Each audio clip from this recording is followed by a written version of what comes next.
Hey everybody, how's it going? It is Matt and it is Terrifying Tuesday, and I hope each and every one of you are having a great morning, evening, dawn, day, or dusk, because life is really too short as is. I hope you're with some family friends, or some loved ones as well. Whoever it is that makes you happy, I hope y'all are having a good time, enjoying my ugly mug, watching a review. You're gonna listen to me talk about two movies today, both from director William Cate, or Bill Cate. I just call him Bill because that's what he goes by most of the time. But either way, before we get to that, I hope, like I say, as always, I hope you're having a great morning, evening, dawn, day, or dusk. Please like, share, and subscribe. Please also check out the information in the description box. Usually I give you a nice little description of the plot. Today I did not give you one because there really isn't much that I can give you as far as that goes. I give you your cast, your director, your runtime, your rating, if there is an MPAA rating, which most of the time with the films that I cover, that's non-existent. It doesn't happen. They're usually not rated, or they have rated R or NC-17s.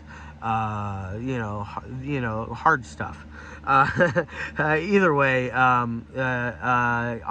check out that. I did also put in there a link to the Etsy store where you can purchase today's films. You can also purchase the Safe Space trilogy that I reviewed last week, which I highly recommend. Those are amazing. You get some amazing work you got Brandon Terry in there, you got Tanner James in there, you got White Gardenia in there, you got Bill Cate, of course, good old Gore Filth, which I miss you, brother man. I miss you from social media, but I understand why you're not here anymore on that, because being constantly censored and ridiculed by the critics, it would push me away too, brother. Sorry for that, but either way, I'm happy that we got in contact, and he's got a movie on the way here to me for me to review for you guys as well. So look for a Gore Filth film in the future. Yes, I can't wait. Gore Filth, you rock. Yes. But anyways, let's get on with today's movies. The first one today is Cate Vision. Very fun, very, very fun. Yes, my friends. I've watched this one a couple of times. What is it about? It's about a bunch of experimental shock scenery. It's a lot of very extreme, flashy stuff. Clever footage. Very cool, flashy editing. Nice, sweet camera angles going on here. Very, very, very, very cool stuff with the eyes. And plus, I kind of like this artwork. It's very basic, but it's very, very cool in ways, in my opinion. And it does come with, it probably isn't picking it up here very well. As you can see, there are 1, 2, 3 short films that are extra that come along with this one here, Cate Vision, that is. Experimental film. Very, very, very cool. Check it out. It's also shot on Super 8 film, just to let you know. So is the main feature that I am just about to show you, and that is none other than Spent. Wow. What a fucking awesome flick this is. It's not gory, it's not scary, it's not horrific, it's not terrifying, it's just amazing. It's very dreamlike. It's very, very, very calming, very soothing. It's got great music. It's got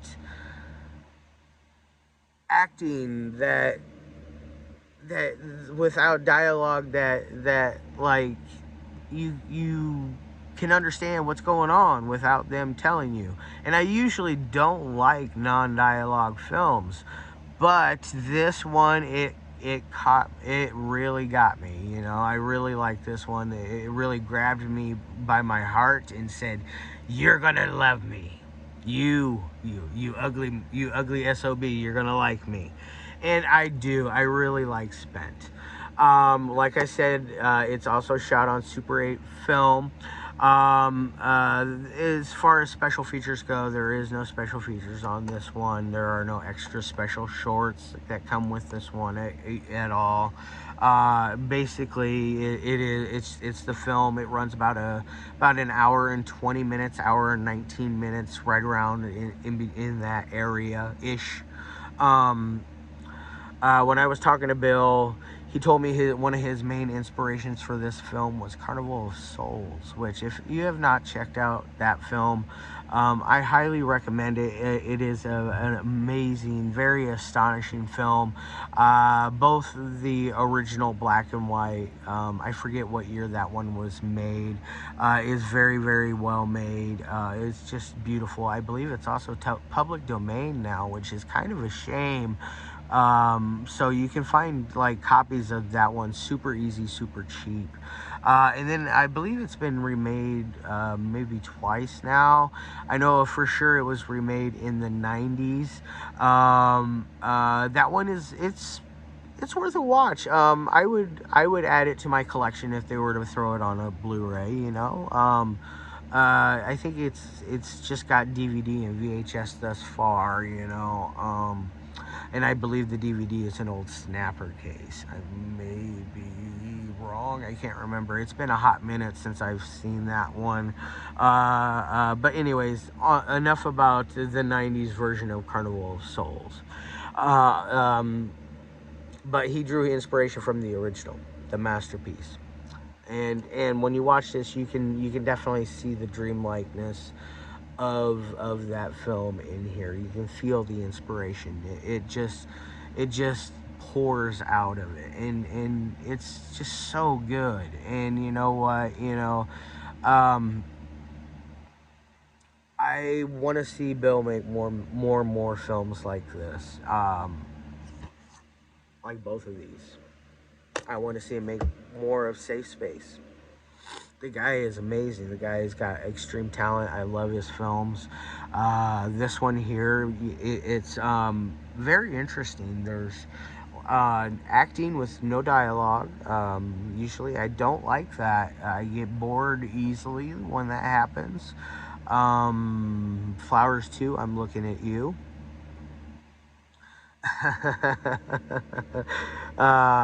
Shit, I went there. Yeah, Matt Brown, you went there. But anyways, usually I don't like that, but I got into it with this one. It was fine. It didn't bother me one bit whatsoever. You start off with your character called the boy.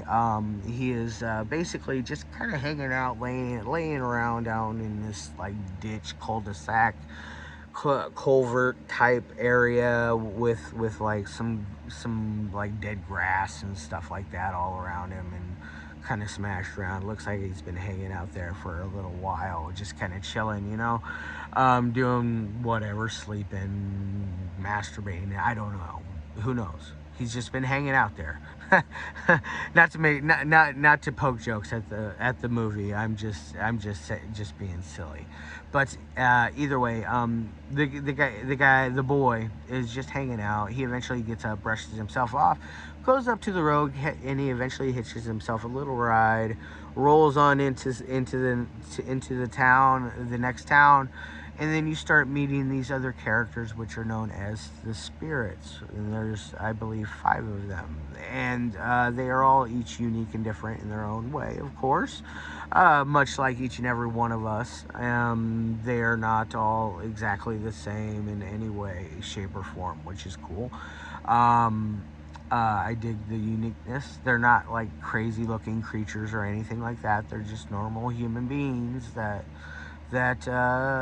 do not resemble each other, which that's how I picture a lot of spirits to be.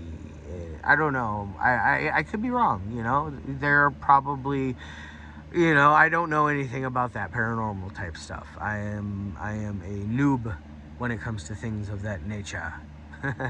But anyways, you start meeting these spirits, and then eventually you come across there's a scene where the boy gets kind of forcefully taken by one of the spirits, and it's like, whoa, that was, I didn't see it coming, but hey, the boy didn't either. Another joke, Matt. Damn.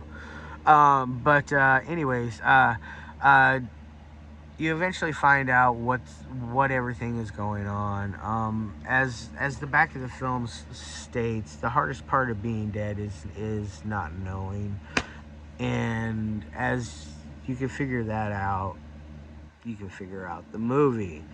Um, that's not. I'm not spoiling anything. That is given to you right away when you buy the movie and you look at it. So, over at No Budget No Help Film Productions, they definitely know what they are doing, as in him. So please, guys, give him some money so he has some budget, some help. And as far as scales go on how I rate these, Kano on a 1 through 5, I'm going to give this bad boy a 3.5. It is a little above average. It's a wild movie. It's a wild one, a wild film. I don't want to call this one a movie. These are both films because they were shot on film, flat out. This one's wild, and it's not for everyone. Not going to be for everyone. So be very selective on who gets this one, just to let you know. There's nothing wrong with it. I love it. I think it's an amazing, beautiful masterpiece. But yes, this is not for everyone. And fun fact, this was also at one point sold by good old Jason Toth over at Toxic Filth Films, which is awesome. I missed out on grabbing a copy there, so luckily that Bill hooked me up with a copy from his Etsy. Remember, in the description box down below, Etsy store. Go get a copy of Kano Vision. All right, I'm gonna set that one down. And then now Spent, like I said, this one is over there as well. Go ahead and grab yourself a copy of this one. This one on that 1 through 5 scale, I'm giving this one a 4.5 out of 5. That is how much I love this movie. This is a masterpiece. This is Bill's magnum opus as thus far. His next best thing that I love, his segment in Safe Space, I believe it was number 2. Not Karen Black, was absolutely just off the wall great. It was hilarious. I had a lot of fun with it. It's by far one of the funnest kind of parodies off of the trilogy of terror, Zuni fetish doll story that came out of that. So that was really cool, and I really liked that, because Trilogy of Terror is one that I used to story time with Matthew Brown. I used to watch that one with my mother when I was younger, and on Halloween, and so it really sparked a lot of memories, and I loved that. So yes, that one's a great one. But get Spent. If you get anything, get Spent. And also check out his music. It's interesting. It's like noise wave type music. I own one of them thus far. I'm going to purchase another one. I'm going to purchase all of them eventually. Yeah, I can't say anything else. I've been here for 14 minutes. I'm going to roll out. I hope all of y'all have a great one, and I'll see you guys tomorrow. I'm doing a short film from Ireland, and I hope each and every one of you come in and check it out. It's about a hitman, and my Irish accent is not very good, even though I am Irish. All right, guys. Love all y'all.